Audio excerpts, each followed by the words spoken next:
Buat teman-temanku yang baru gabung, bisa cek di playlist untuk urutan videonya, dan bisa juga cek di playlist untuk judul barunya. Bab 4602, Bertemu Musuh yang Kuat. Apa yang terjadi? Lengan Raja Manusia, mengapa tidak ada reaksi? Lu Ming sedikit linglung. Dia menatap kotak perunggu itu, menunggu jawaban. Mungkin, lengan Raja Manusia tidak jauh di depan, di medan perang yang Anda sebutkan. Mungkin, sesuatu terjadi, menyebabkan lengan Raja Manusia kehilangan akal sehatnya untuk sementara waktu. Kotak perunggu itu bertuliskan, "Tidak bisakah kamu memberiku jawaban yang jelas?" Lu Ming agak terdiam. "Kumohon, aku hanya sebuah dada." Dada menjawab. Lu Ming terdiam. "Sepertinya aku hanya bisa bertahan di medan perang 1000 musim gugur untuk sementara waktu. Bagian tubuh Raja Manusia yang lain tidak mungkin berada di medan perang ayunan, kan?" Lu Ming merasa sedikit gelisah. Dia masih berharap itu akan terjadi di tempat lain. Namun, dia tidak bisa merasakan tangan Raja Manusia di sini, jadi dia tidak bisa mengetahuinya. Dia hanya bisa tinggal di sini untuk sementara waktu. Dia memegang tangan Raja Manusia itu dan mengeluarkan peta untuk melihat lebih dekat. Berdasarkan informasi yang diperolehnya, medan pertempuran 1000 tahun itu sangat luas. Luasnya berkali-kali lipat dari benua langit berbintang. Inti dari medan pertempuran 1000 tahun adalah sebuah benua besar. Ada beberapa bagian kecil benua di sekitarnya. Tentara penghancur surga dan istana surgawi masing-masing menduduki sebagian wilayah, mencari sumber daya, dan bertempur tanpa henti. Yang membuat Lu Ming pusing adalah karena dia tidak tahu di sisi mana wilayah yang diduduki oleh tentara penghancur langit itu. Peta itu hanya menunjukkan bahwa ini adalah medan perang selama 1000 tahun. Sedangkan untuk area yang ditempati oleh tentara penghancur surga dan istana surgawi, tidak ditandai sama sekali. Kalau dia maju gegabah dan memasuki wilayah yang ditempati istana surgawi, tamatlah riwayatnya. Terlebih lagi, ada ahli alam asal yang menjaga tempat ini. Bahkan jika dia menggunakan teknik imitasi yang hebat, dia tetap akan terlihat. Mari kita perlahan mendekat dan mengamati dari jauh. Lu Ming menarik auranya dan mengaktifkan teknik imitasi hebat untuk menyembunyikan auranya sendiri, mengubahnya menjadi aura anggota klan Yan lainnya. Dia kemudian perlahan terbang maju. Tidak lama kemudian, beberapa benua yang tersebar muncul di depan mata Lu Ming. Benua-benua ini sangat kecil dan terpencil, tanpa tanda-tanda kehidupan. Lu Ming bahkan bisa merasakan niat membunuh yang mengerikan dan aura mengerikan darinya. Niat membunuh dan aura membunuh bercampur dan menembus kehampaan. Meskipun mereka berjauhan, Lu Ming merasa kulit kepalanya mati rasa dan kulitnya terasa seperti ditusuk jarum. Sungguh niat membunuh yang mengerikan dan aura yang mengerikan. Apakah ini medan perang yang ditinggalkan oleh perang besar di era lalu? Masih sangat mengerikan bahkan setelah bertahun-tahun. Lu Ming diam-diam terkejut. Era terakhir terlalu jauh dari masa kini. Tidak seorang pun tahu berapa tahun telah berlalu. Begitu banyak tahun telah berlalu, namun masih ada niat membunuh yang mengerikan dan aura mengerikan yang tertinggal. Sungguh sulit untuk membayangkan praktisi kuat macam apa yang telah berpartisipasi dalam perang dari era terakhir. Akan tetapi, tidak ada orang dari tentara penghancur surga atau istana surgawi di benua-benua kecil yang terpencil ini.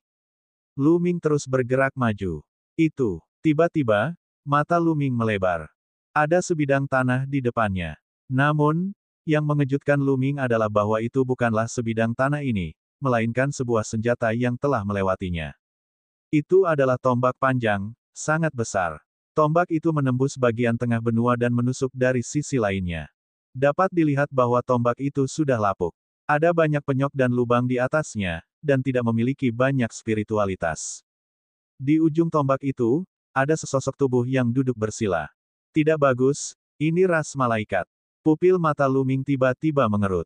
Orang yang duduk bersila di atas tombak panjang itu diselimuti oleh lapisan cahaya suci. Dia jelas berasal dari ras malaikat. Lu Ming tidak akan pernah salah mengira dia sebagai orang lain. Pada saat ini, malaikat itu juga melihat Lu Ming. Manusia, mereka yang bukan dari pihak kita, kalahkan mereka. Malaikat itu berteriak dingin. 12 sayap tiba-tiba muncul di punggungnya. Dengan kepakan sayap, dia berubah menjadi sinar cahaya putih dan menyerang Lu Ming dengan kecepatan yang mencengangkan. Ini adalah malaikat bersayap 12, dan di antara para malaikat, itulah bakat yang paling tinggi. Kecepatan ras malaikat itu sangat cepat. Dalam sekejap, mereka sudah dekat dengan Luming. Pedang tempur malaikat yang menyilaukan diarahkan ke Glabella Luming. Asyik, Luming mundur dengan cepat. Pada saat yang sama, dia mengeluarkan tombak Ares dan mengayunkannya ke pedang pertempuran malaikat. Dentang, terjadi ledakan dahsyat. Kemudian, sosok Luming terlempar ke belakang seperti meteorit, dan dia memuntahkan seteguk darah. Dewa-dewa tingkat ketujuh. Ekspresi wajah Luming sangat serius. Dan EBSCP, pihak lainnya adalah dewa penguasa tingkat ketujuh. Dan yang lebih penting, malaikat bersayap 12 dengan kekuatan tempur yang luar biasa. Kekuatan tempur orang ini tidak lebih lemah dari Yeling Tianshu. Meskipun Luming telah berhasil mencapai tingkat ketiga alam master surgawi, ia masih belum sebanding dengan orang ini. Dan EBSCP, seorang dewa penguasa tingkat ketiga benar-benar menghalangi salah satu gerakanku.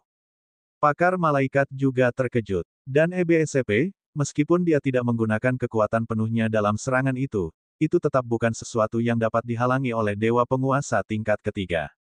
Orang ini adalah monster yang menakutkan. Membunuh. Mati, teriak ahli klan malaikat itu. Cahaya suci membubung ke langit dan meledak dengan sekuat tenaga. 12 pedang pertempuran malaikat muncul di langit dan berubah menjadi ribuan cahaya pedang, menebas ke arah Luming.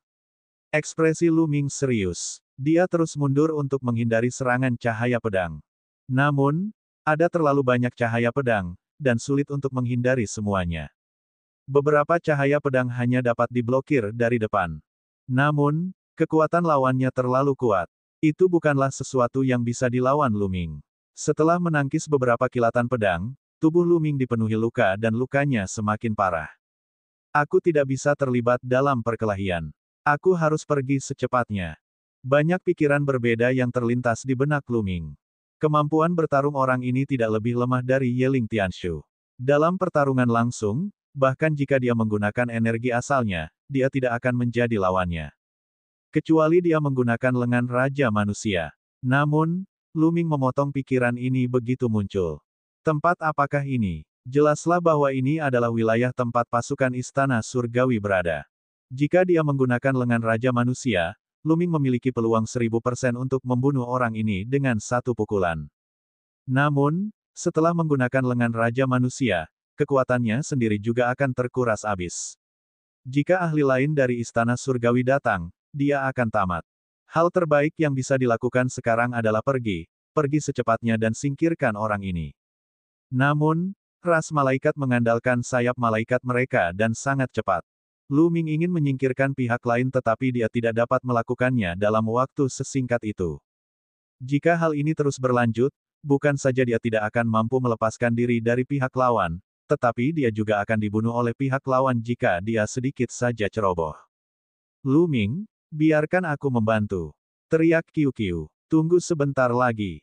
Kata Luming. Sasaran Qiu-Qiu agak jelas. Banyak orang tahu bahwa Luming memiliki bentuk kehidupan logam seperti Qiu-Qiu. Begitu Qiu-Qiu bergerak, akan mudah bagi pihak lain untuk menebak identitasnya. Pihak lain jelas belum menebak identitasnya. Mati. Malaikat perkasa itu meraung. Ribuan kilatan pedang menyatu menjadi 3 kilatan pedang yang mengerikan, menebas ke arah 3 titik vital Luming. Pada saat ini, 3 bunga teratai tiba-tiba muncul di kehampaan. 3 teratai putih berputar cepat, menghalangi 3 cahaya pedang sang malaikat. Siapa ini? Si ahli klan malaikat berteriak sambil melihat ke satu arah. Ke arah itu, seorang wanita cantik tengah mendekat. Xie Nianjun. Bab 4603, Selamat tinggal, Xie Nianjun. Itu Xie Nianjun. Luming menampakkan ekspresi terkejut. Ngomong-ngomong soal itu, dia sudah lama tidak bertemu Xie Nianjun. Sejak Xie Nianjun dan Xie Nianxing pergi bersama, dia tidak pernah melihat Xie Nianjun lagi. Bahkan saat dia berada di kota abadi tertinggi, Xie Nianjun tidak pernah muncul. Kemudian, dia bertanya kepada Xie Nianxing tentang Xie Nianjun. Xie Nianxing berkata bahwa Xie Nianjun telah berkultivasi di kedalaman tempat pembuangan sampah alam semesta. Dia tidak menyangka akan bertemu dengannya di sini. Apa kau pikir kau bisa menghentikanku? Aku khawatir itu tidak cukup. Kata malaikat itu. Bagaimana kamu tahu kalau kamu tidak mencobanya? Xie Nianjun berkata dengan dingin. Seluruh tubuhnya diselimuti cahaya suci, yang tampak seperti cahaya suci milik ras malaikat. Namun, kekuatan Xian Yanxing bukanlah cahaya suci dari ras malaikat. Itu adalah kekuatan tingkat tinggi, suci dan murni seperti makhluk abadi. Dia melangkah di udara, dan setiap kali melangkah, bunga teratai mengembun. Pada akhirnya, bunga itu berubah menjadi ribuan bunga teratai putih dan terbang menuju para master ras malaikat. Merusak. Ahli ras malaikat berteriak saat pedang pertempuran malaikatnya meledak. Ribuan pedang ki meledak dan bertabrakan dengan bunga teratai putih, membelahnya menjadi dua. Xian Yanjun bukan tandingannya. Hati Lu Ming tergerak. Kultivasi Xian Yanjun sangat kuat. Dia telah mencapai tingkat keempat alam master surgawi. Seperti yang diharapkan dari seseorang yang telah berkultivasi keras di kedalaman reruntuhan alam semesta. Dengan integrasi ingatan dua kehidupan, kecepatan kultivasinya memang mencengangkan. Lu Ming mengalami pertemuan yang tidak disengaja dan sekarang hanya seorang Divine Master tingkat ketiga, sementara Xian Yanjun telah mencapai Divine Master tingkat keempat.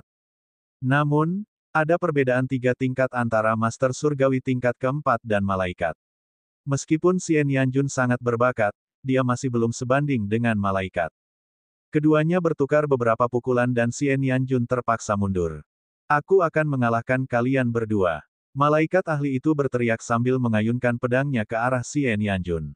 Pedang surgawi terbang. Xian Yanjun berteriak. Ribuan bunga teratai membentuk sungai pedang. Itu seperti makhluk abadi yang terbang dari langit. Itu datang dari kehampaan dan menghantam pedang malaikat milik prajurit malaikat. Kesempatan bagus. Kiu, lakukanlah. Hancurkan. Lu Ming berteriak dengan suara rendah dan mengeluarkan jurus penghancur langit. Ia menyatu dengan tombak itu dan berubah menjadi cahaya tombak yang menyilaukan, menusuk ke arah malaikat itu. Sebaliknya, Kiu berubah menjadi cermin dan menembakkan pilar cahaya, menyelimuti ahli ras malaikat di dalamnya. Mata sang malaikat pembangkit tenaga listrik itu linglung sejenak. Itu sudah cukup. Lu Ming bagaikan sambaran petir. Kilatan tombak itu diarahkan ke titik di antara kedua alis malaikat yang kuat itu. Mengaum. Pada saat kritis, malaikat itu tampaknya merasakan bahaya. Dia meraung dan kekuatan dahsyat mengalir keluar seperti air pasang. Asyik. Kekuatan dahsyat menghantam tombak dewa perang, menyebabkannya bergetar terus-menerus. Momentum majunya terhenti dengan paksa. Esensi. Dengan satu pikiran, Lu Ming mengedarkan energi asalnya dan energi itu mengalir ke tombak Ares, memicu kekuatannya sendiri. Dalam sekejap, kekuatan tombak Ares meningkat pesat. Kekuatan itu menembus kekuatan malaikat dan terus menusuk ke depan. Bagaimana itu mungkin? Malaikat pembangkit tenaga listrik itu meraung, hatinya dipenuhi keterkejutan. Meskipun dia baru saja terpengaruh oleh pilar cahaya dan pikirannya sempat linglung sejenak, dia menyerang dengan tergesa-gesa dan tentu saja tidak dapat mengeluarkan kekuatan penuhnya. Namun, itu seharusnya lebih dari cukup untuk memblokir atau bahkan mengirim Lu Ming terbang. Dia tidak menyangka bahwa kekuatan serangan Lu Ming akan tiba-tiba meningkat. Tidak ada cara lain. Pada saat genting itu, malaikat itu hanya bisa menggunakan sayap malaikatnya untuk melindungi tubuhnya. Aduh! Tombak dewa perang menembus dua sayap malaikat. Bulu-bulu beterbangan di mana-mana, dan darah mengalir. Namun, pihak lain juga menggunakan ini untuk memblokir serangan Lu Ming. Namun, Lu Ming bukan satu-satunya yang hadir. Xian Yanjun juga ada di sana. Xian Yanjun tidak akan melewatkan kesempatan ini. Pedang surgawi terbang. Teriakan halus terdengar, dan cahaya pedang bagaikan makhluk abadi yang terbang menusuk ke arah ahli ras malaikat. Saat berikutnya, malaikat itu terlempar. Salah satu sayapnya telah dipotong paksa. Bulu-bulu beterbangan di udara dan darah berceceran di mana-mana. Bukan hanya itu saja, luka yang dalam pun muncul di dadanya, hampir membelah tubuhnya menjadi dua. Dia memuntahkan beberapa teguk darah. Wajahnya pucat, tetapi matanya dipenuhi kebencian dan niat membunuh. Kalian, tunggu saja. Malaikat yang kuat itu meraung dan segera melarikan diri, menghilang tanpa jejak. Xian Yanjun dan Lu Ming tidak mengejar. Karena Xian Yanjun tidak mengejarnya, Lu Ming tentu saja tidak mengejarnya. Dia tidak mengenal tempat itu dan tidak ingin pergi ke sarang istana surgawi. Xian Yanjun, apa kabar? Lu Ming tersenyum. Penampilan dan auranya mulai berubah menjadi penampilan dan aura asli Lu Ming. Itu memang kamu. Xian Yanjun tidak terkejut melihat Lu Ming. Dengan kecerdasannya, dia sudah dapat menebak satu atau dua hal dari awal. Ingat, namaku Tang Jun, bukan Xian Yanjun. Xian Yanjun, tidak, Tang Jun, menambahkan. Lu Ming menyentuh hidungnya, tak bisa berkata apa-apa. Seperti yang diduga, Xian Yanxing dan Xian Yanjun berada dalam kondisi yang sangat berbeda. Meskipun mereka berdua telah menggabungkan ingatan dua kehidupan, metode mereka benar-benar berbeda. Kenangan masa lalu Xian Yanjun mengambil inisiatif untuk melahap kenangan masa lalunya, jadi esensi Xian Yanjun adalah esensi dari kehidupan sebelumnya, yaitu penguasa Tang. Sebaliknya, ingatan Xian Yanxing di kehidupan ini mengambil inisiatif dan melahap ingatan di kehidupan sebelumnya, jadi Xian Yanxing tetaplah Xian Yanxing di kehidupan ini. Lu Ming, mengapa kamu datang ke medan perang Chiaki sendirian? Tang Jun bertanya. Saya sedang berpetualang di tempat rongsokan alam semesta dan tiba di sini secara tidak sengaja. Kata Lu Ming. Tang Jun tidak bertanya lebih jauh. Dia mengangguk dan berkata, kita tinggalkan tempat ini dulu. Tempat ini berada di perbatasan antara wilayah kita dan wilayah Istana Surgawi. Aku khawatir para ahli dari pihak lain akan datang. Setelah berkata demikian, Tang Jun berbalik dan pergi, Lu Ming mengikutinya dari dekat. Lu Ming, beruntunglah kau karena baru saja mencapai perbatasan antara kedua belah pihak. Jika kau sudah memasuki wilayah Istana Surgawi, aku hanya bisa berduka untukmu. Kata Tang Jun, saya masih harus berterima kasih atas bantuanmu. Kalau tidak, saya tidak akan bisa melarikan diri. Lu Ming terkekeh dan menyanjungnya. Ini adalah pertama kalinya dia berada di medan perang 1000 tahun, dan masih banyak hal yang perlu dia pahami, jadi wajar saja jika dia harus mengandalkan Tang Jun. Tak lama kemudian, mereka berdua tiba di sebuah benua. Dalam perjalanan, Lu Ming bertanya tentang beberapa hal dan mengerti beberapa hal. Pasukan penghancur langit dan Istana Surgawi masing-masing menduduki satu wilayah, dan wilayah ini merupakan perbatasan antara kedua wilayah. Kedua belah pihak telah mengirim para ahli untuk berjaga dan berpatroli. Lu Ming kebetulan berjalan ke daerah dekat Istana Surgawi dan bertemu malaikat yang sakti. Untungnya, Tang Jun juga sedang berpatroli di sekitar. Dia mendengar keributan itu dan bergegas menghampiri, menyelamatkan Lu Ming. Medan perang 1000 tahun sebagian besar berada di benua utama. Medan perang itu luas dan tak terbatas. Ada banyak pecahan kecil benua utama di sekitarnya. Para ahli akan dikirim untuk berpatroli di pecahan-pecahan kecil ini jika pihak lain melancarkan serangan diam-diam. Begitu mereka menemukan para ahli pihak lain, mereka dapat mengirimkan berita dan membuat semua orang bersiap untuk pertahanan. Tang Jun menjelaskan. Bab 4604 Distribusi Daya. Terima kasih, terima kasih. Tang Jun, bisakah kau ceritakan lebih banyak tentang situasi terkini di medan pertempuran?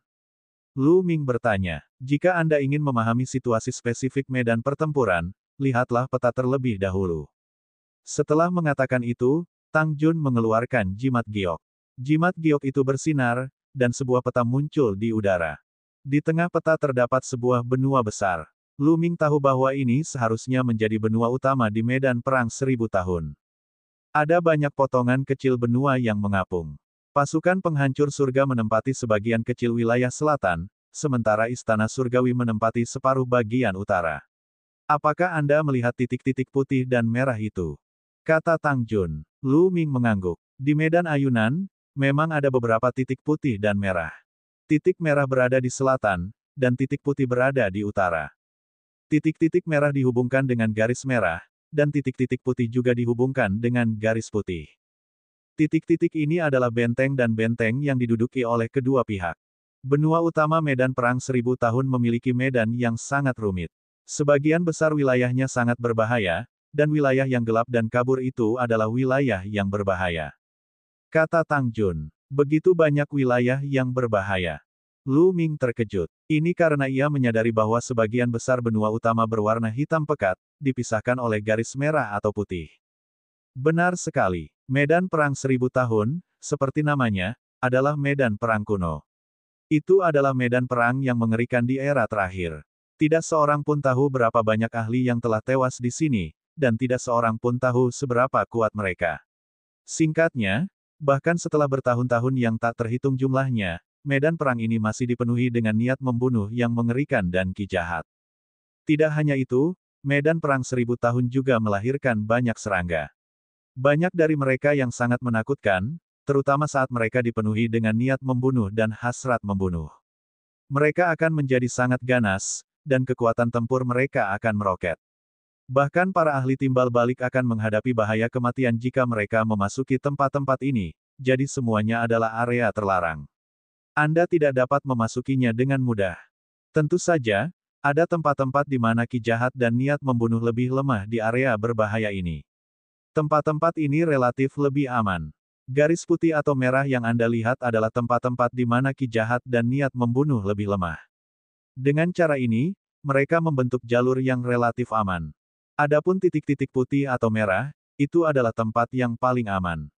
Mereka sering diapit oleh beberapa area berbahaya. Dengan demikian, area aman ini menjadi tempat penting dan menjadi titik kunci bagi kedua belah pihak untuk diperebutkan.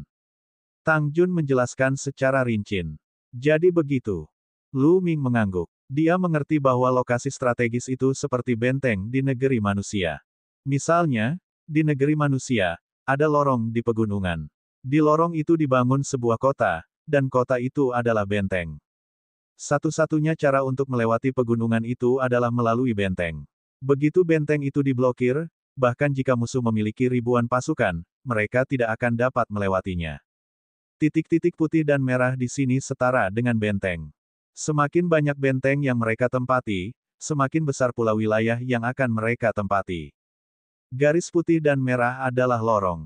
Lu Ming mengamati dengan saksama dan menyadari bahwa wilayah yang ditempati istana surgawi sedikit lebih luas daripada wilayah tentara penghancur surga karena ada lebih banyak bintik putih. Jangan tertipu oleh bahaya di area tersebut. Area tersebut mengandung peluang yang tak terbatas. Peluang utama medan perang 1000 tahun ada di area berbahaya ini. Kata Tang Jun. Karena wilayah ini sangat berbahaya, bahkan para ahli alam asal pun menghadapi bahaya kematian di sana. Bagaimana kita bisa menemukan peluangnya? Lu Ming bertanya. Itulah kuncinya. Daerah-daerah itu dipenuhi dengan aura pembunuh dan niat membunuh yang mengerikan, tetapi itu tidak selalu ada. Sesekali, aura pembunuh dan niat membunuh di daerah tertentu akan mereda, dan setelah beberapa saat, mereka akan muncul lagi. Selama niat membunuh dan ki jahat hilang, serangga-serangga itu tidak akan begitu ganas dan menakutkan. Pada saat itu, kita dapat memasuki area-area ini untuk menjelajah. Setelah bertahun-tahun, kita telah memperoleh banyak sumber daya dan harta karun kultivasi dari area-area ini. Namun, di setiap area, waktu ketika niat membunuh dan aura membunuh memudar berbeda-beda. Waktu yang dibutuhkan untuk memudar juga berbeda-beda. Ini harus ditentukan secara rinci. Tang Jun menjelaskan. Lu Ming akhirnya mengerti mengapa pasukan penghancur langit dan istana surgawi ingin menduduki benteng-benteng itu. Semakin banyak wilayah yang mereka duduki, semakin banyak sumber daya yang akan mereka miliki. Selama mereka memiliki wilayah di tangan mereka, mereka bisa menunggu dengan perlahan. Ketika niat membunuh dan ki jahat di suatu area surut, mereka bisa mengirim orang untuk menjelajah dan mendapatkan sumber daya di dalamnya.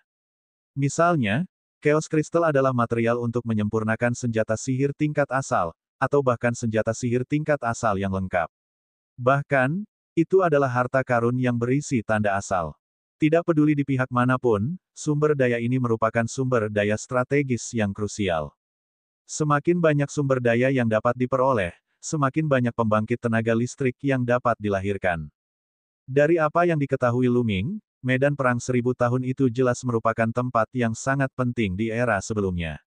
Kalau tidak, tidak akan ada pertempuran yang begitu intens di sini. Daerah ini kemungkinan besar adalah surga gua yang diberkati di tanah tak bernoda di era lalu. Banyak ahli telah menemukan tempat tinggal gua di daerah ini. Oleh karena itu, setiap tempat di seluruh medan pertempuran 1000 tahun itu dapat berisi gua tempat tinggal seorang ahli dari era terakhir, dan ada peluang besar di dalamnya. Selama bertahun-tahun, harta karun yang diperoleh kedua belah pihak dari medan perang 1000 tahun telah mencapai tingkat yang mencengangkan. Oleh karena itu, jumlah ahli yang diinvestasikan kedua belah pihak di tempat ini juga meningkat. Benteng-benteng itu adalah tempat yang harus diperebutkan oleh kedua belah pihak. Seringkali, menduduki benteng tambahan berarti menduduki wilayah yang lebih luas. Oleh karena itu, kedua belah pihak telah menempatkan banyak kekuatan di benteng-benteng ini untuk menjaganya. Kedua belah pihak akan memperebutkan benteng-benteng ini sepanjang tahun, dan pertempuran sengit akan terjadi. Tentu saja, mereka yang dapat menjaga dan berpartisipasi dalam pertempuran hampir semuanya adalah eksistensi di pangkat dewa atau di atasnya. Tang Jun menjelaskan. Tampaknya, entah itu tentara penghancur langit atau istana langit, jumlah ahli sebenarnya jauh di luar imajinasiku. Lu Ming mendesah. Ketika kota abadi tertinggi pertama kali muncul, pasukan penghancur surga dan istana surgawi sama-sama mengirimkan sejumlah besar ahli guru surgawi. Para guru surgawi itu kemungkinan besar hanya sebagian dari kedua belah pihak. Hal ini disebabkan karena kedua belah pihak memiliki sejumlah besar prajurit yang bertarung dan berhadapan satu sama lain di reruntuhan alam semesta. Misalnya, para ahli di medan perang 1000 tahun tidak bisa pergi sama sekali. Begitu satu pihak membawa sejumlah besar ahli, pihak lain akan mengambil kesempatan untuk melakukan serangan balik dan menduduki wilayah yang luas. Bagi mereka yang berada di alam dewa surgawi dan di atasnya, medan perang 1000 tahun lebih penting daripada kota abadi agung. Kehilangan medan perang 1000 tahun akan menjadi kerugian yang lebih besar. Dan di tempat pembuangan sampah alam semesta, ada lebih dari satu tempat seperti medan perang Qianqiu. Oleh karena itu, Lu Ming tidak tahu seberapa kuat tentara penghancur langit dan istana surgawi itu. Orang harus tahu bahwa istana surgawi masih memiliki alam semesta gelap yang harus dijaga. Bab 4605, 10 ras teratas sebelumnya. Ada juga pecahan-pecahan benua utama di sekitarnya. Untuk memperebutkan wilayah, kedua belah pihak terkadang akan mengirim orang untuk menyerang dari pecahan-pecahan terluar benua utama. Oleh karena itu, baik benteng-benteng itu maupun pecahan-pecahan benua utama di sekitarnya, ada kekuatan-kekuatan besar yang menjaganya. Aku yang bertanggung jawab atas pecahan benua ini. Aku bergiliran menjaganya, dan setiap orang akan menjaganya selama 100 tahun. Kau datang di waktu yang tepat. Dalam 3 hari, aku akan bertanggung jawab atas benua ini selama 100 tahun. Pada saat itu, aku akan dapat kembali ke benua utama dan membawamu ke sana. Kata Tang Jun. Lu Ming mengangguk, tetapi tatapannya tertuju pada pusat benua utama. Di tengah benua utama, terdapat sebuah wilayah yang gelap gulita dan kabur. Wilayah itu menempati area yang sangat luas, setidaknya setengah dari ukuran benua utama. Selanjutnya, di area yang begitu luas, tidak ada garis putih atau merah, tidak ada titik putih atau merah. Namun, ada beberapa titik putih atau merah di sekitar area tersebut. Wilayah ini adalah medan perang inti dari benua utama. Sangat berbahaya dan mengerikan. Dipenuhi dengan aura pembunuh yang mengejutkan dan niat membunuh sepanjang tahun. Di sana juga berkembang biak banyak serangga beracun yang menakutkan. Ketika dipenuhi dengan aura pembunuh dan niat membunuh, bahkan ahli timbal balik akan mati jika mereka memasukinya. Dahulu kala ada seorang ahli timbal balik dari istana surgawi yang terbunuh oleh seekor nyamuk di medan perang inti. Kata Tang Jun. Lu Ming tersentak. Jadi, kejadian ahli alam asal terbunuh oleh gigitan nyamuk yang disebutkan oleh belati terbang itu terjadi di medan perang Qianqiu. Tentu saja, peluang datang bersama bahaya. Medan perang inti ini adalah inti dari perang besar era terakhir dan juga berisi peluang terbanyak.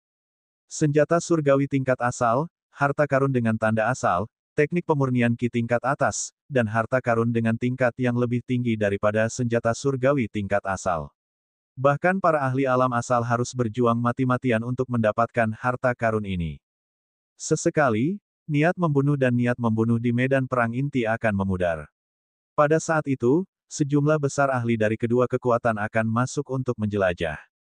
Tang Jun menjelaskan. Lu Ming juga tergoda. Jika dia menemukan beberapa peluang di tempat seperti itu, dia akan mendapat banyak keuntungan.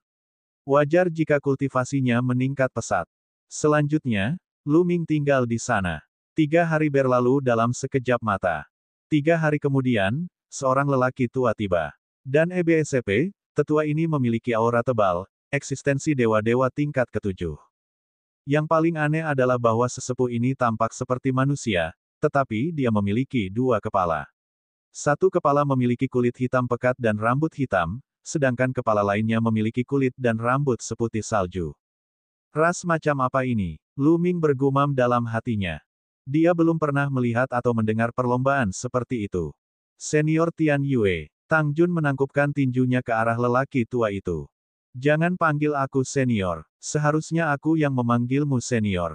Orang tua bernama Tian Yue menggelengkan kepalanya berulang kali. Dia tahu siapa Tang Jun. Dia adalah putri leluhur pedang terlarang, dan dia lebih tua dan lebih senior darinya. Sudah 100 tahun berlalu. Aku akan mengurus benua ini sekarang. Nona Tang Jun, kau bisa kembali ke benua utama sekarang. Kata Tian Yue. Sebuah siklus akan terjadi setiap 100 tahun, dan jelaslah bahwa Tian Yue ada di sini untuk mengambil alih. Meskipun Tian Yue mengamati Lu Ming dengan rasa ingin tahu, dia tidak bertanya lebih jauh. Kalau begitu, aku serahkan padamu. Tang Jun menangkupkan tinjunya dan meninggalkan daratan utama bersama Lu Ming, terbang menuju daratan utama. Apakah Anda penasaran dari ras apa Tian Yu berasal? Tang Jun tiba-tiba bertanya di jalan. Harus diakui bahwa wanita ini sangat cerdas. Dia bisa membaca pikiran Lu Ming sekilas. Ya, saya sangat penasaran. Saya belum pernah mendengar penampakan seperti itu. Kata Lu Ming. Wajar saja kalau kalian belum pernah mendengar tentangnya. Dia berasal dari ras langit dan bumi. Di masa lalu, nama ras langit dan bumi mengguncang seluruh alam semesta, dan berada di peringkat 10 besar dari 10.000 ras kuno.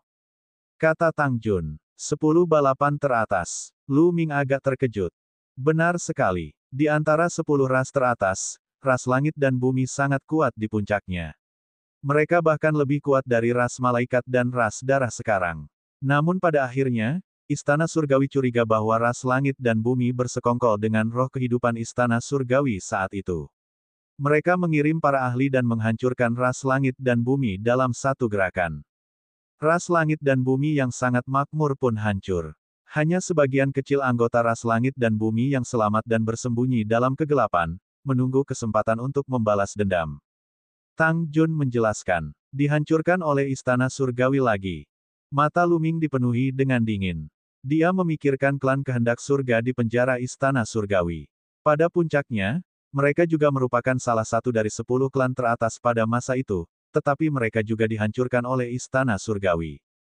Sepanjang sejarah panjang alam semesta purba, ada banyak ras kuat yang menduduki peringkat 10 besar, tetapi banyak dari mereka akhirnya dihancurkan oleh Istana Surgawi. Mereka yang cukup beruntung untuk bertahan hidup semuanya membenci Istana Surgawi dan ingin membalas dendam, jadi mereka semua akhirnya bergabung dengan pasukan penghancur langit. Kalau tidak, bagaimana mungkin pasukan penghancur langit benar-benar melawan Istana Surgawi? Kelahiran pasukan penghancur langit juga disebabkan oleh banyaknya pertikaian di Istana Surgawi. Kata Tang Jun. Lu Ming mengangguk. Dia selalu menduga bahwa pasukan penghancur surga didirikan oleh leluhur pedang terlarang, Tang Feng, kereta terbang, dan yang lainnya. Itu baru beberapa lusin tahun bintang. Bagaimana mungkin pasukan itu memiliki kekuatan untuk bersaing dengan Istana Surgawi? Sekarang, dia akhirnya mengerti. Selama bertahun-tahun, Istana Surgawi telah menciptakan terlalu banyak musuh bagi diri mereka sendiri. 10 ras teratas dalam sejarah telah dihancurkan, dan jumlahnya banyak. Semua ras ini sangat kuat. Setelah bertahun-tahun tidak aktif dan berkembang, kekuatan mereka tidak dapat diremehkan. Semua ras ini telah bergabung dengan pasukan penghancur surga. Bersama dengan para dewa asli dan keturunan mereka, serta para ahli top seperti Tang Feng dan kereta terbang, kekuatan mereka sudah sangat menakutkan. Inilah sebabnya mereka dapat melawan Istana Surgawi dalam waktu yang lama. Anda akan dapat melihat 10 ras teratas lainnya di medan pertempuran 1000 tahun. Tang Jun tersenyum. Tak lama kemudian, mereka tiba di sebuah benteng di benua utama. Di benua utama, seseorang tidak bisa terbang sembarangan. Mereka harus melewati benteng-benteng itu dan mengikuti area-area dengan niat membunuh yang lemah dan aura jahat. Jika mereka tidak berhati-hati dan memasuki area-area yang penuh dengan niat membunuh dan aura jahat, itu akan sangat berbahaya. Dari benteng ini, mereka melewati beberapa benteng lain di sepanjang jalan dan akhirnya tiba di sebuah kota besar. Kota raksasa ini sangatlah kuno dan konon merupakan peninggalan zaman lampau. Dindingnya terbuat dari bebatuan aneh dan sangat keras. Bahkan para ahli resiprositas pun perlu berusaha keras untuk menerobosnya. Tempat ini telah menjadi benteng terpenting tentara penghancur surga di medan perang untuk waktu yang lama. Sejumlah besar ahli telah berkumpul di sini, dan begitu benteng diserang oleh Istana Surgawi, mereka dapat segera mengirim para ahli ke sini untuk memberikan dukungan. Begitu banyak ahli, Lu Ming merasakan tekanan luar biasa saat dia tiba di kota kuno. Itu karena dia merasakan ada aura mengerikan yang merasuki seluruh kota kuno itu. Aura-aura ini berasal dari berbagai ahli, yang sebagian besar adalah master surgawi. Lu Ming merasakannya dengan saksama dan menemukan bahwa ada ratusan aura master surgawi. Beberapa aura mereka sangat mengerikan, tidak lebih lemah dari para penguasa surgawi di istana surgawi. Namun, dia tidak merasakan aura dari alam asal. Ini wajar saja. Jika ada makhluk di alam asal yang ingin menyembunyikan aura mereka, Lu Ming tidak akan bisa merasakannya. Bab 4606, Kisah Leluhur Pedang. Lu Ming, ikutlah denganku. Aku akan mengenalkanmu pada seseorang. Tang Jun memimpin Lu Ming ke satu arah. Lu Ming penasaran, siapakah orang yang ingin diperkenalkan Tang Jun kepadanya. Tak lama kemudian, mereka sampai di sebuah halaman. Halamannya tidak besar, dan ada seorang pria di dalamnya. Punggungnya menghadap mereka, dan dia sedang memancing di dekat kolam kecil. Kau di sini. Pria itu jelas merasakan kehadiran Lu Ming dan Tang Jun. Dia berdiri dan berbalik. Kau adalah leluhur pedang terlarang. Ketika dia melihat orang ini, pupil mata Lu Ming mengerut dan dia tidak dapat menahan diri untuk berseru. Leluhur pedang terlarang, Tang Feng, merupakan tokoh legendaris di pasukan penghancur langit. Meskipun sebagian besar dari mereka belum pernah melihatnya secara langsung, mereka telah melihat potret dan patungnya. Lu Ming pernah melihatnya sebelumnya. Orang ini tampak hampir mirip dengan leluhur pedang terlarang Tang Feng. Itulah sebabnya Lu Ming berseru kaget. Mungkinkah leluhur pedang terlarang, Tang Feng, ada di medan perang ini? Tidak, tidak sama. Ada sedikit perbedaan pada fitur wajah. Perlahan, Lu Ming mulai tenang. Ia menyadari bahwa meskipun pemuda yang tampak berusia 20-an ini tampak sangat mirip dengan leluhur pedang terlarang, Tang Feng, tetap saja ada sedikit perbedaan. Jika itu adalah orang biasa, tidak akan mudah untuk melihatnya. Namun, Lu Ming adalah seorang ahli kultivasi. Perbedaan sekecil apapun tidak akan luput dari pandangan mereka. Dia bukan ayahku. Dia Tang Xiao, saudaraku. Tang Jun mengirim transmisi suara ke Lu Ming. Tiba-tiba Lu Ming menyadari bahwa pria ini adalah putra leluhur pedang terlarang, saudara laki-laki Tang Jun dan Xian Yanxing. Kamu Lu Ming. Mata Tang Xiao bagaikan dua bintang saat dia menatap Lu Ming, seakan-akan dia mencoba melihat menembusnya. Ya, benar sekali. Lu Ming mengepalkan tangannya. Ia ingin mengucapkan beberapa kata sopan, tetapi ia tidak tahu harus mulai dari mana. Yang terpenting adalah wajah Tang Xiao tampak muram dan ia tampak sangat tidak senang. Lu Ming memaksa dirinya untuk menelan sisa kata-katanya. Tubuh tabu, bakatmu tidak buruk dan kamu layak mendapatkan king kecil. Namun, kultivasimu terlalu rendah. Kamu harus meningkatkan kultivasimu sesegera mungkin.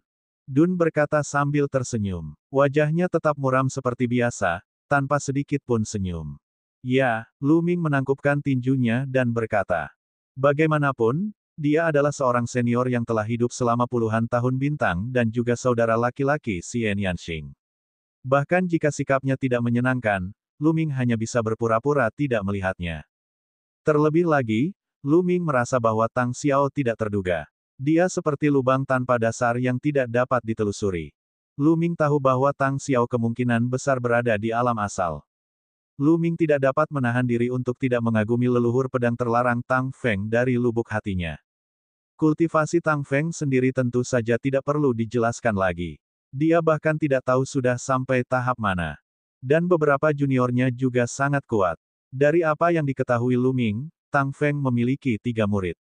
Yang pertama adalah pedang langit, yang kedua adalah pedang dewa, dan yang ketiga adalah pedang iblis. Semuanya berada di alam asal.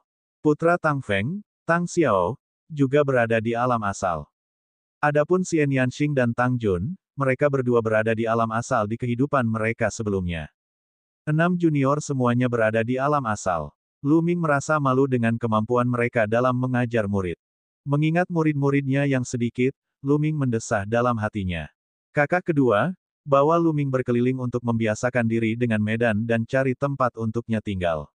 Aku masih punya sesuatu untuk dilakukan. Tang Xiao berkata pada Tang Jun, lalu kembali ke kolam untuk memancing. Lu Ming, ayo berangkat. Tang Jun mengedipkan mata pada Lu Ming dan mereka berdua meninggalkan tempat itu. Lu Ming, apakah menurutmu Tang Xiao sulit bergaul? Tang Jun tiba-tiba bertanya di jalan. Ini, sedikit. Lu Ming bergumam. Bagaimanapun, pihak lain adalah saudara laki-laki Xian Yanxing. Memang sulit baginya untuk berbicara, terutama ketika dia berbicara buruk tentang seseorang di belakangnya. Sebenarnya, dia orang yang sangat baik. Dia dingin di luar tetapi hangat di dalam. Dulu, dia tidak seperti ini. Dulu, seperti namanya, dia suka banyak tersenyum. Little King, pedang iblis ketiga, dan aku paling suka bermain dengannya. Kami ingin menemukannya untuk berkultivasi dan berpetualang bersama kami. Saat Tang Jun berbicara, dia mendesah. Lalu mengapa sekarang? Lu Ming bingung. Itu karena ibunya, dibunuh oleh suku manusia surgawi. Itulah sebabnya dia banyak berubah. Sejak saat itu, dia tidak lagi tersenyum dan hanya ingin menghancurkan istana surgawi dan suku manusia surgawi. Kata Tang Jun. Ibunya, bukankah dia ibu kamu dan King kecil? Lu Ming terkejut. Tidak, King kecil dan aku memiliki ayah dan ibu yang sama, tetapi Tang Xiao dan aku memiliki ayah yang sama tetapi ibu yang berbeda. Ayahku memiliki dua istri dalam hidupnya, Gu Chenyu dan Ye Xin.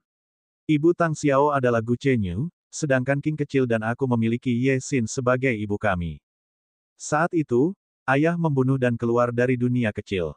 Kemudian, ibu dan yang lainnya juga keluar dari dunia kecil. Mereka berlatih keras. Kemudian, ayah memulai perjalanan untuk melawan istana surgawi. Namun, prosesnya sangat sulit. Selama periode ini, ia dikepung dan dibunuh oleh istana surgawi berkali-kali. Harga yang kami bayar sangat mahal. Bibi kami, yang merupakan ibu Tang Xiao, tewas di tangan suku manusia surgawi. Ibu saya dan ibu King kecil juga terluka parah. Selama bertahun-tahun, ayah telah menempatkan kami di suatu tempat untuk memulihkan diri dan kami tidak pernah keluar dari pengasingan. Tang Jun menjelaskan, matanya dipenuhi kesedihan. Hati Lu Ming tidak bisa tenang. Sulit membayangkan apa yang dialami leluhur pedang terlarang Tang Feng setelah dia keluar dari dunia kecil. Prosesnya pasti sangat sulit.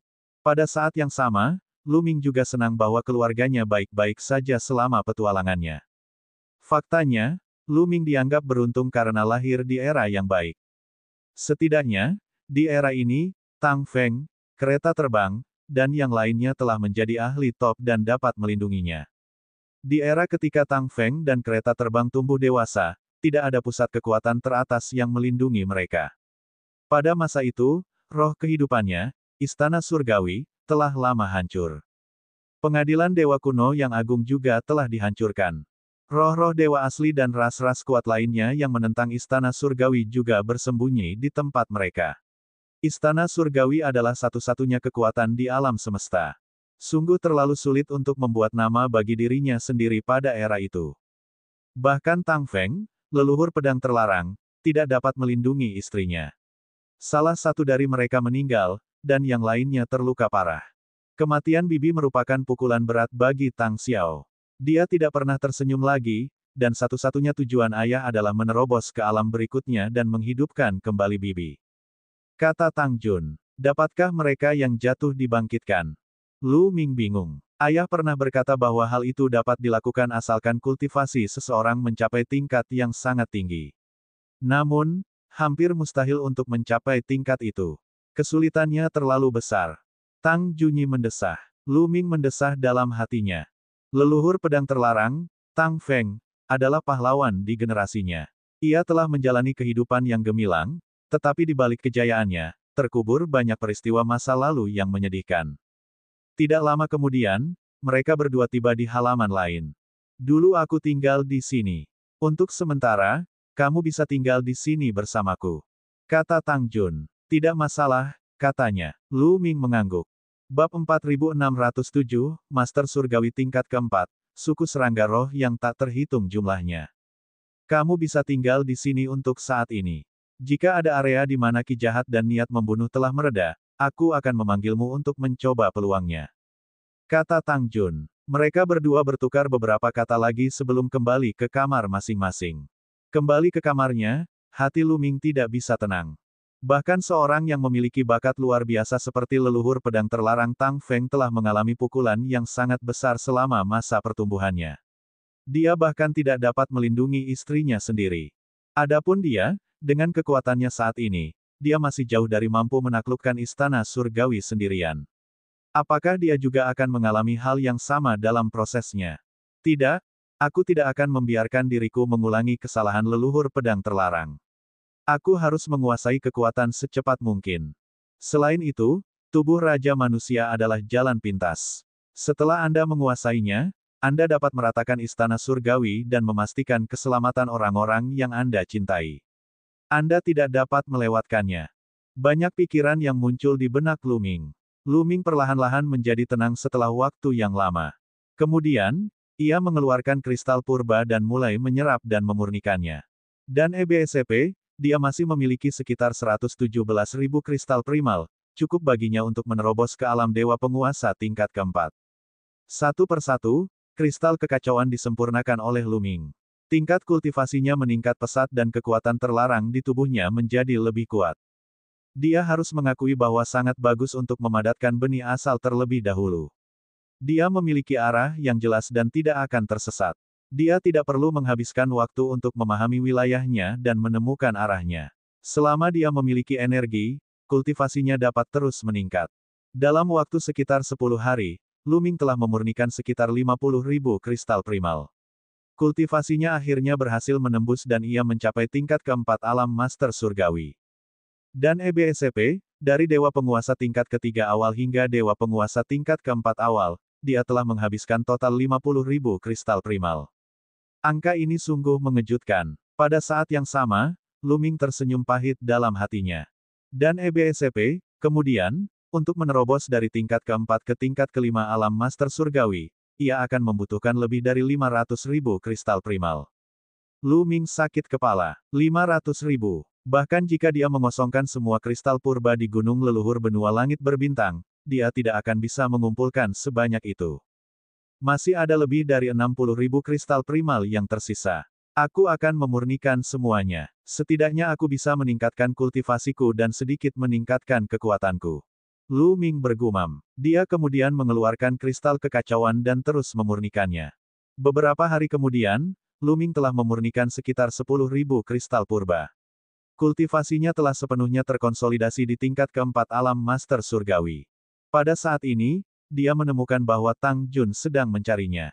Lu Ming mengakhiri kultivasinya dan berjalan keluar ruangan. Dia melihat Tang Jun berdiri di halaman, ramping dan anggun, tampak luar biasa. Kalau saja auranya tidak berbeda dengan Xian Yanxing, juga pakaiannya yang berbeda, dia pasti sudah mengira kalau itu adalah Xian Yanxing. Keduanya tampak persis sama. Jika Tang Jun juga menjadi istriku dan melayaniku bersama dengan Xiao Qing, bukankah itu akan menjadi pemandangan yang indah? Puff, Lu Ming, apa yang kamu pikirkan? Kamu benar-benar hina dan tidak tahu malu. Lu Ming menamparkan wajahnya sendiri, menepis pikiran yang terlintas di benaknya. Mengapa kamu menamparkan wajahmu sendiri? Tang Jun menatap Lu Ming seolah sedang menatap orang bodoh. Tidak, tidak ada apa-apa. Aku hanya membunuh seekor nyamuk. Ah, nyamuk sialan. Lu Ming menemukan alasan dengan canggung. Tang Jun menatap Lu Ming dengan aneh. Tentu saja, dia tidak akan percaya alasan yang buruk seperti itu. Pada level mereka, nyamuk mana yang bisa mendekati mereka tanpa ketahuan sebelumnya? Kultivasimu telah menembus batas lagi. Tang Jun menatap Lu Ming seolah-olah dia orang bodoh. Tiba-tiba, matanya berkilat dan dia tampak terkejut. Haha, benar sekali. Dalam perjalanan ke sini, saya menemukan peluang besar dan memperoleh beberapa kristal primal. Saya memurnikan sejumlah besar kristal primal sebelum saya berhasil. Lu Ming segera menjawab dan diam-diam menghela napas lega. Jika Tang Jun tahu apa yang sedang dipikirkannya sekarang, dia mungkin akan memotongnya menjadi beberapa bagian. Nak, kau benar-benar beruntung, tetapi semakin banyak keberuntunganmu, semakin baik. Ada area di mana niat membunuh dan ki jahat telah mereda. Aku berencana untuk mencarimu untuk bekerja sama dan mencoba keberuntunganku. Aku harap kau dapat membawa keberuntungan untukku. Kata Tang Jun. Bagus, itu yang aku inginkan. Kata Lu Ming. Karena dia telah datang ke medan perang 1000 tahun, tidak ada alasan baginya untuk tinggal di sini selamanya. Jika dia tinggal di sini dan tidak mendapatkan sumber daya apapun, bagaimana dia bisa meningkatkan kultivasinya? Terlebih lagi, bagian tubuh Raja Manusia lainnya kemungkinan besar berada di medan perang Qianqiu. Tentu saja, Lu Ming ingin berkeliling. Daerah yang akan kita kunjungi disebut hutan hantu. Meskipun aura pembunuh dan niat membunuh telah mereda, masih ada berbagai macam serangga yang menakutkan. Kita butuh seorang pembantu, jadi aku akan mengajakmu menemui seseorang. Dia akan sangat membantu dalam perjalanan ini, dan dia juga rekanku saat aku menjelajahi medan perang Qianqiu. Kata Tang Jun. Lu Ming mengikuti Tang Jun dan menuju ke utara. Di gerbang utara kota kuno, dia melihat seorang lelaki tua. Lelaki tua ini memiliki penampilan yang sangat aneh. Tubuhnya dan penampilannya seperti manusia, tetapi ada dua antena di dahinya, yang sangat mirip dengan antena semut. Selanjutnya, ada 6 cakar serangga di punggungnya. Ras macam apa ini? Lu Ming bergumam dalam hatinya. Itu adalah ras lain yang belum pernah dia lihat atau dengar. Lu Ming, namanya Yeye. Dia berasal dari klan serangga seribu roh. Kau mungkin belum pernah mendengar tentang mereka, tetapi di masa lalu, mereka terkenal di seluruh alam semesta. Mereka adalah salah satu dari 10 ras teratas pada masa itu. Tang Jun diperkenalkan. Sesuai dugaan, ini adalah salah satu dari 10 balapan teratas yang menghilang. Hati Lu Ming tergerak. Tak perlu dikatakan, suku serangga seribu roh juga telah dihancurkan oleh istana surgawi, dan hanya sedikit yang selamat. Kau adalah tubuh terlarang Lu Ming. Haha, aku tidak menyangka bahwa aku akan bisa bekerja dengan tubuh terlarang. Aku harap aku bisa menghasilkan banyak uang dengan keberuntunganmu, haha. Yeye tertawa terbahak-bahak, sangat terus terang. Senior, Anda terlalu sopan. Lu Ming masih baru di sini dan masih membutuhkan bimbingan Anda. Lu Ming berkata dengan sopan. Lu Ming, kau benar tentang ini. Yeye sangat berbakat dan dia tahu kebiasaan berbagai serangga seperti punggung tangannya. Dia juga bisa merasakan serangga dari jauh. Itu sangat membantu di hutan hantu. Kata Tang Jun. Haha, Nona Tang, jangan memujiku lagi. Aku akan menjadi sombong jika kau memuji orang tua ini lagi. Yeye tertawa. Keduanya mengobrol sebentar dan menjadi akrab satu sama lain. Kemudian, mereka menuju ke utara. Hutan hantu berada di utara. Mereka harus menyeberangi 2 benteng lainnya dan berangkat dari benteng ketiga. Dengan sangat cepat, mereka telah melintasi 2 benteng dan memasuki wilayah hutan hantu. Di hutan hantu, ada pohon-pohon tua yang gelap gulita, tanaman merambat tua, dan rumput liar di mana-mana. Hutan itu sangat lebat. Di hutan lebat itu, ada berbagai macam serangga berbentuk aneh di mana-mana. Ada serangga yang kuat dan lemah. Ada yang sangat ganas, ada yang haus darah, dan ada yang beracun. Mereka akan menjadi sangat menakutkan, terutama saat mereka dikelilingi oleh niat membunuh dan ki jahat. Meskipun niat membunuh dan hawa membunuh mereka telah mereda, Lu Ming dan yang lainnya tidak berani ceroboh.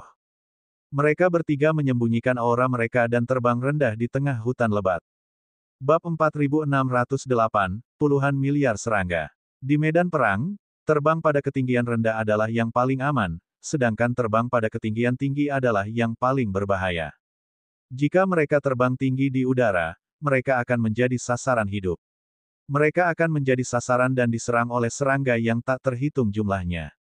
Ini adalah pelajaran yang dipelajari oleh leluhur melalui darah. Jika bukan pilihan terakhir, jangan terbang ke langit. Kedua antena Yeye bergetar saat ia terbang. Lu Ming merasakan dengan saksama dan dapat merasakan bahwa ada gelombang tak terlihat yang menyebar dari kedua antena tersebut. Ada sekelompok serangga beracun 30.000 mil di sebelah kiri. Mereka sangat beracun. Ada serangga berbilah 1000 sejauh 60.000 mil di depan. Jumlah mereka banyak. Mari kita hindari mereka. Yeye berbicara dari waktu ke waktu. Kemudian, dia menuntun Lu Ming dan Tang Jun, terkadang ke kanan, terkadang ke lurus. Setiap kali, mereka menghindari serangga-serangga itu dengan tepat. Hal ini membuat Lu Ming menghela nafas. Sangat nyaman membawa anggota klan serangga roh yang tak terhitung jumlahnya untuk menjelajahi medan perang dalam waktu yang lama. Dia dapat menghindari banyak bahaya. Yang tidak diketahui Lu Ming adalah bahwa suku serangga roh yang tak terhitung jumlahnya sangat langka, dan bahkan lebih sedikit lagi dari mereka yang telah mencapai tingkat dewa surgawi dan di atasnya. Tidak mudah untuk menemukan 1000 serangga roh untuk digunakan di medan perang Qianqiu, dan setiap serangga roh sangat dicari. Tang Jun adalah putri dari leluhur pedang terlarang, dan dia juga merupakan seorang bertalenta tinggi dengan kekuatan tempur yang kuat. Itulah sebabnya dia mampu bekerja sama dengan Yeye. Dalam waktu kurang dari beberapa jam, Lu Ming dan dua orang lainnya telah menempuh jarak puluhan juta mil. Lu Ming, mari kita pergi ke gua tempat tinggal dulu. Ye dan aku sudah menjelajahinya sebelumnya. Sayangnya, kami kehabisan waktu dan pergi terburu-buru. Kali ini, kita akan menjelajahi bagian kedua. Pasti ada banyak hal bagus di gua tempat tinggal itu. Kata Tang Jun. Lu Ming mengangguk. Ada aturan yang harus mereka ikuti di medan perang 1000 tahun. Artinya, saat kijahat dan niat membunuh muncul kembali, mereka harus mundur tepat waktu. Jika tidak, dia akan mati tanpa tahu bagaimana caranya. Namun, waktu yang dibutuhkan untuk menghilangkan aura pembunuh dan niat membunuh itu tidak pasti. Tidak seorang pun tahu berapa lama waktu yang dibutuhkan. Mungkin butuh sehari, atau setahun.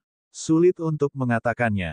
Oleh karena itu, begitu niat membunuh dan aura pembunuh menunjukkan tanda-tanda muncul kembali, mereka harus mundur tepat waktu. Bahkan jika mereka menemukan gua tempat tinggal yang ditinggalkan oleh pembangkit tenaga listrik dari era terakhir yang belum sepenuhnya dieksplorasi, mereka harus mundur tepat waktu.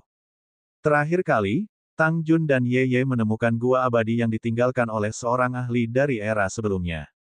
Di tengah penjelajahan mereka menemukan bahwa niat membunuh dan roh jahat muncul kembali, jadi mereka harus meninggalkan gua dan mundur dengan tergesa-gesa. Selama bertahun-tahun, mereka berdua selalu ingat bahwa hal pertama yang harus mereka lakukan adalah menjelajahi gua itu. Dengan Ye yang memimpin jalan, mereka dapat menghindari serangga-serangga itu. Kecepatan mereka sangat cepat, dan setelah beberapa jam, mereka sudah dekat dengan tempat tinggal gua itu. Kita sudah sampai. Pintu masuk gua itu sangat tersembunyi. Letaknya di rerumputan lebat di depan. Tang Jun memperkenalkan dengan suara rendah. Itu memang sangat rahasia. Lu Ming bergumam dalam hatinya. Daerah di depan mereka dipenuhi rumput lebat dan tanaman merambat tua berwarna hitam pekat. Begitu lebatnya sehingga angin pun tidak dapat melewatinya. Tidak ada jalan masuk sama sekali. Ayo pergi. Setelah berkata demikian, tubuh Ye dengan cepat menyusut dan akhirnya berubah menjadi gumpalan asap hijau yang melayang menuju rerumputan lebat. Setelah itu, Tang Jun dan Lu Ming mengikutinya dan berubah menjadi gumpalan asap hijau, melayang ke depan. Pada level mereka, tubuh mereka dapat berubah sesuai keinginan. Berubah menjadi gumpalan asap hijau terlalu mudah. Asap hijau mengepul ke rerumputan. Tak lama kemudian, Lu Ming melihat retakan kecil di tanah. Tidak mudah untuk melihatnya tanpa melihat dengan saksama. Ini pintu masuk gua. Ayo masuk, kata Tang Jun. Ketiganya terbang ke dalam celah itu dan turun ke bawah. Akhirnya, mereka tiba di ruang bawah tanah yang luas. Mereka bertiga berubah ke wujud asli mereka dan mulai melihat sekeliling. Tidak bagus, ini berbahaya. Tiba-tiba, Ye meraung. Lapisan cahaya surgawi segera muncul di permukaan tubuhnya dan menyelimutinya. Kecepatan reaksi Lu Ming dan Tang Jun sangat cepat. Selain itu, indera spiritual mereka juga sangat tajam. Sebelum suara Ye jatuh, Lu Ming dan Tang Jun sudah merasakan bahaya dan secara tidak sadar memasang lapisan pertahanan di sekitar tubuh mereka.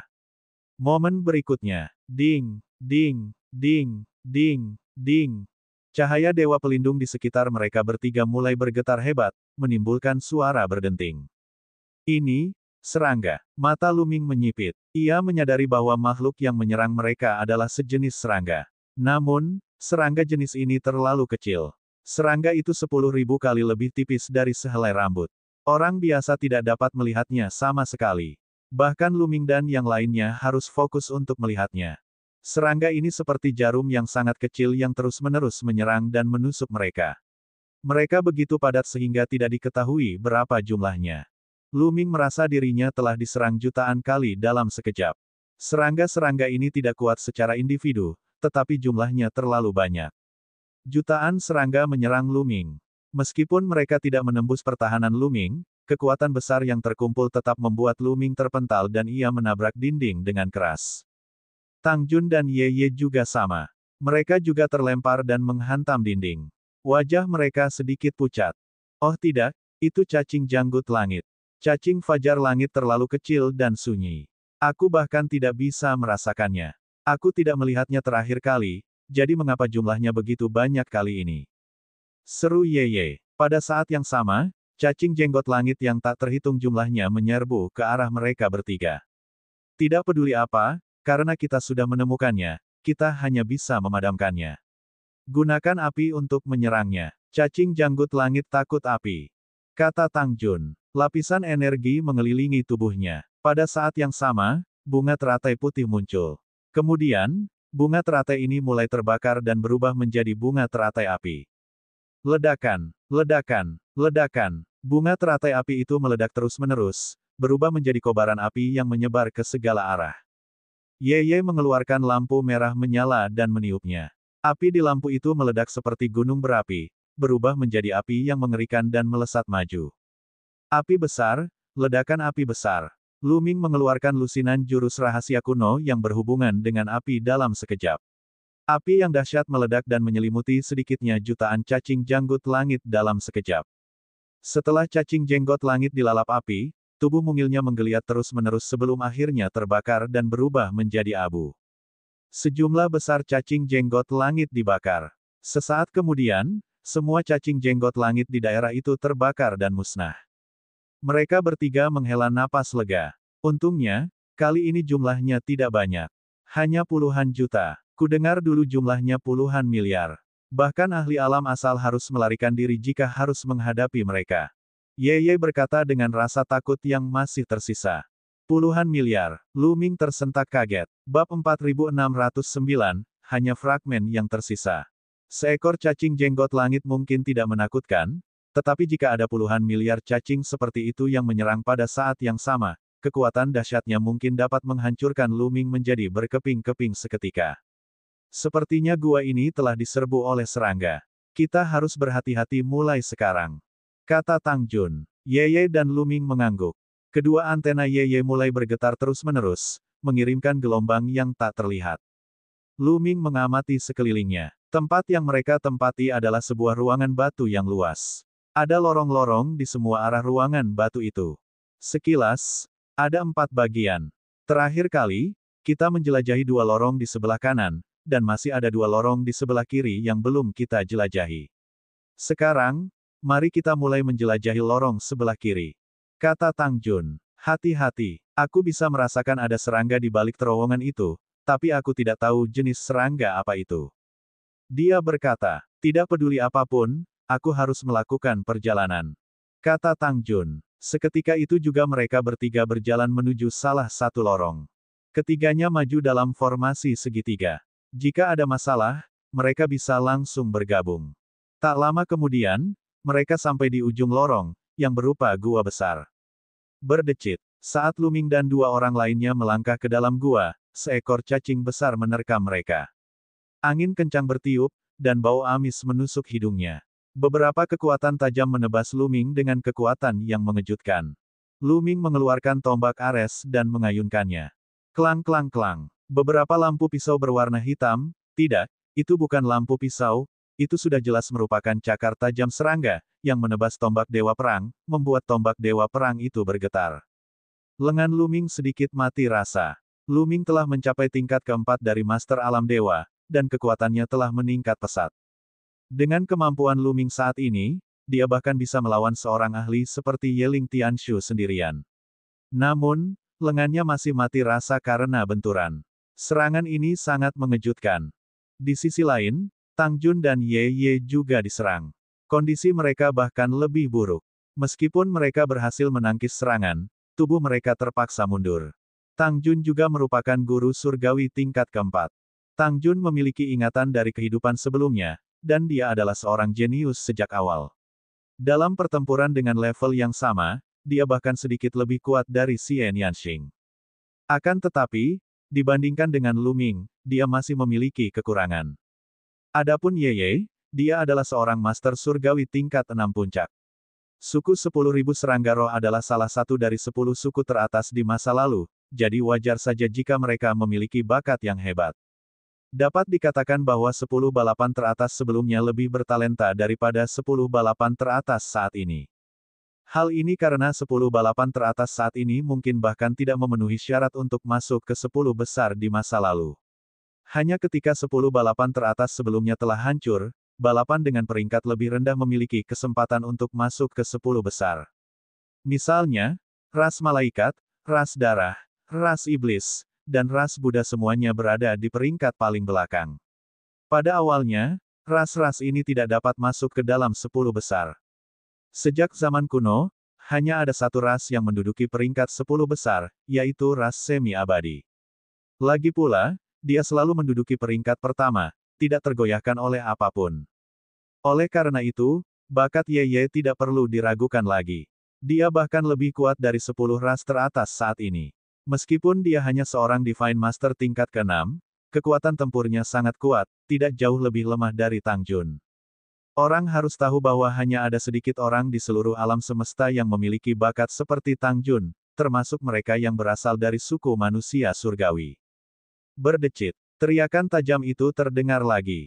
Suara tajam menembus kehampaan dan menebas Lu Ming dan dua orang lainnya. Pada saat ini, Lu Ming akhirnya melihat dengan jelas apa yang menyerang mereka.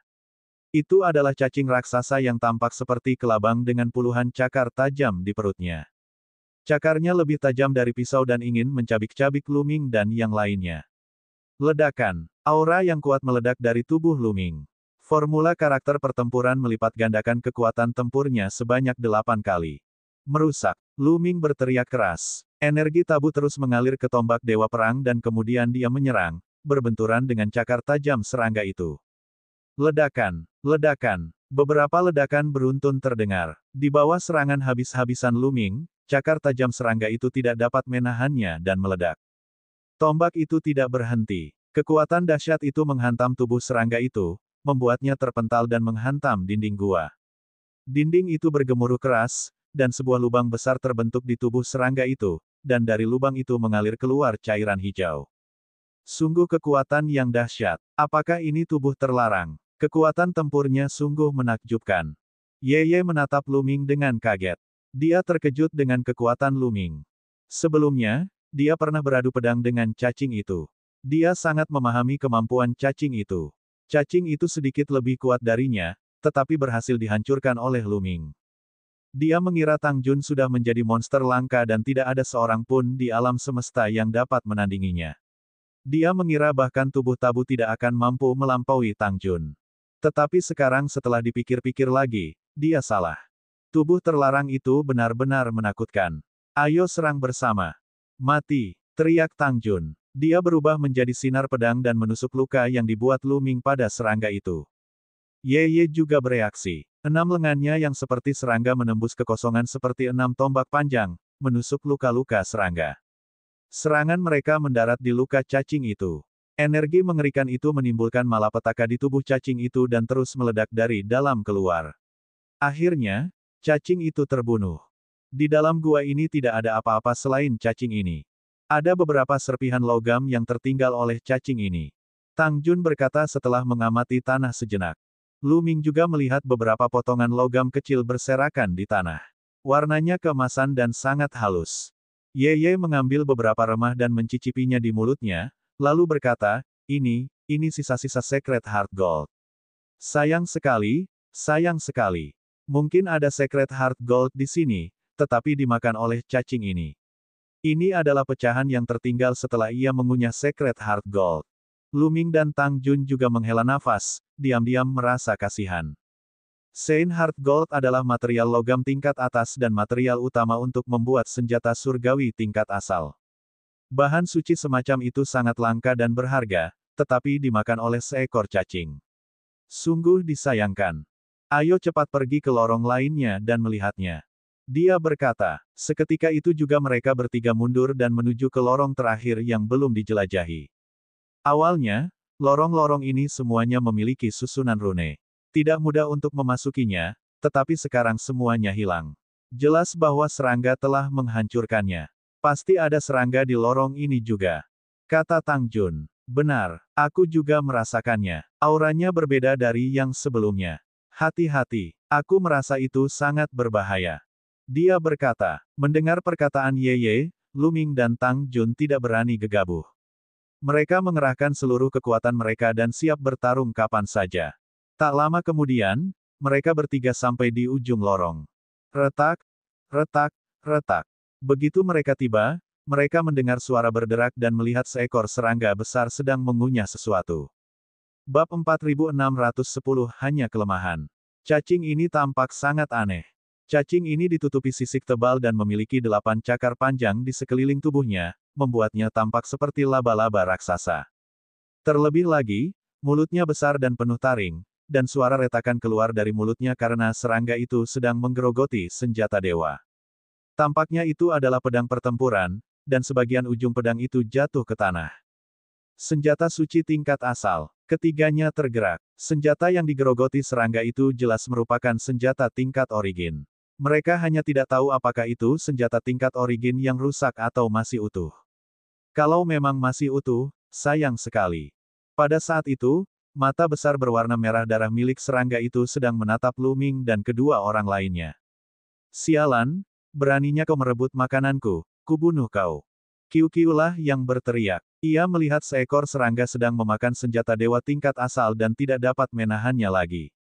Ia melesat keluar dari pergelangan tangan Lu Ming, berubah menjadi tombak, dan menebas serangga itu. Suara mendesing. Salah satu cakar tajam serangga itu melesat seperti tombak, menusuk ke arah Kiu-Kiu.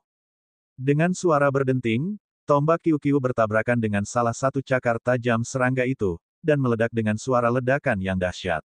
Setelah itu, tubuh Kiu-Kiu terlempar ke belakang dan menghantam dinding, sementara serangga itu tidak bergerak sedikit pun. Kekuatan yang luar biasa. Pupil mata Lu Ming sedikit mengecil. Senjata surgawi tingkat asal yang telah diubah Kiu-Kiu menebas dengan sekuat tenaga. Kekuatannya mencengangkan, tetapi pihak lain tampaknya telah melemparkannya dengan mudah. Si. Setelah itu, serangga mirip laba-laba itu menjerit dan menerkam ke arah Kiu-Kiu. 8 kakinya yang panjang 100 kali lebih tajam dari 8 tombak saat mereka menusuk ke arah Kiu-Kiu. Ia akan membunuh Kiu-Kiu dalam satu gerakan. Enyah. Lu Ming berteriak dan melangkah maju. Sosoknya telah menyerbu ke depan. Pada saat yang sama, ia mengaktifkan kekuatan tempur 8 kali lipat dari formula karakter perang. Tombak Dewa Perang muncul di tangannya dan ia menusukkannya 8 kali berturut-turut. 8 cahaya tombak itu bertabrakan dengan 8 cakar tajam laba-laba dengan cara yang dahsyat. Tombak Dewa Perang bergetar terus-menerus. Lu Ming bisa merasakan gelombang energi yang kuat mengalir ke arahnya dan dia tidak bisa menahan diri untuk mundur. Namun pada akhirnya, serangga mirip laba-laba itu terhalang.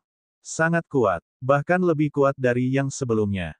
Lu Ming diam-diam terkejut. Hanya beberapa serangga yang ditemuinya, tetapi mereka sangat sulit untuk dihadapi.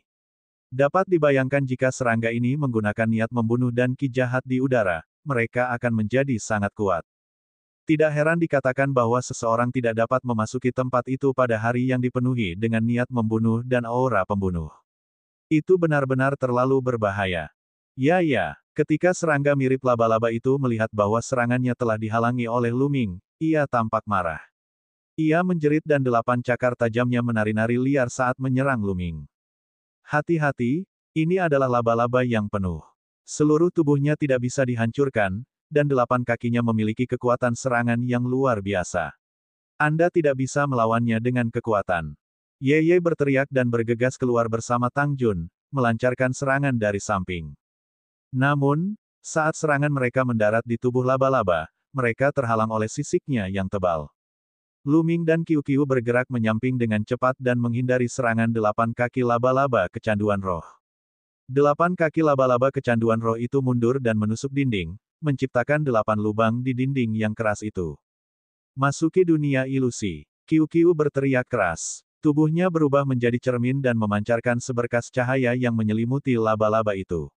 Namun, laba-laba itu tampaknya tidak terpengaruh. Tubuhnya yang besar memantul dan terus menerkam ke arah Kiu-Kiu. Wajah Lu Ming menjadi gelap. Tombak Dewa Perang melesat dari tangannya seperti sambaran petir, mengincar salah satu mata laba-laba. Namun, tombak itu dihalangi oleh salah satu kaki laba-laba dan tombak Dewa Perang terlempar. Kekacauan. Ayo, Lu Ming berteriak dengan suara rendah. Gaya purba terbentuk, dan benua besar terbentuk, menekan ke bawah. Ledakan. Benua yang tandus itu datang tepat ke atas laba-laba pemakan roh, menghancurkannya ke tanah. Namun, segera setelah itu, tanah bergemuruh dan retakan muncul di atasnya. Laba-laba pemakan roh bergegas keluar. Namun, saat tanah purba menekan ke bawah, Lu Ming sudah bergegas keluar. Dia meraih tombak Ares dan menusukkannya ke perut laba-laba pemakan roh. Pada saat yang sama, Tang Jun dan Ye Ye juga melancarkan serangan mereka. Bersamaan dengan serangan Luming, 3 serangan yang sangat tajam menembus 3 titik berbeda pada laba-laba pemakan roh. Dentang, dentang, dentang, seolah-olah mereka telah menusuk logam yang kokoh dan abadi. Baik Tang Jun, Ye Ye, maupun Luming tidak dapat menembus serangan laba-laba yang penuh itu. Sebaliknya, hal itu menyebabkan laba-laba yang penuh itu bersinar. Kakinya yang panjang seperti 8 sabit, menebas Luming dan 2 lainnya. Luming dan 2 lainnya dengan cepat mundur, menghindari serangan laba-laba yang penuh itu. Pertahanannya terlalu kuat, aku tidak bisa menembusnya sama sekali. Luming berkata dengan ekspresi serius. Perut binatang buas berbentuk laba-laba yang normal merupakan titik lemah dan dapat dengan mudah ditusuk. Namun, laba-laba pemakan roh berbeda. Perutnya tidak berbeda dengan bagian tubuh lainnya. Perutnya juga ditutupi sisik tebal, yang sama sekali tidak bisa ditusuk. Pertahanannya luar biasa. Laba-laba yang penuh hanya punya satu kelemahan, yaitu rahangnya. Akan tetapi, rahangnya terlalu sulit untuk dipukul. 8 kakinya yang panjang selalu melindungi rahangnya. Begitu serangan mendekat, rahangnya akan terpental. Mustahil untuk memukulnya. Dia berkata, Ye Ye, apa kau punya ide? Kau adalah ahli dari suku serangga 1000 roh, jadi kau seharusnya tahu semua jenis serangga seperti punggung tanganmu, kan? Tang Jun bertanya. Saat mereka sedang berbincang-bincang, laba-laba pemakan roh itu dengan cepat menyerang mereka lagi. Semua orang bekerja sama untuk melawan laba-laba pemakan roh itu dan menangkis serangannya. Dia berkomunikasi dengan laba-laba pemakan roh sambil melawannya. Anda telah menemukan orang yang tepat untuk bekerja sama dengan saya.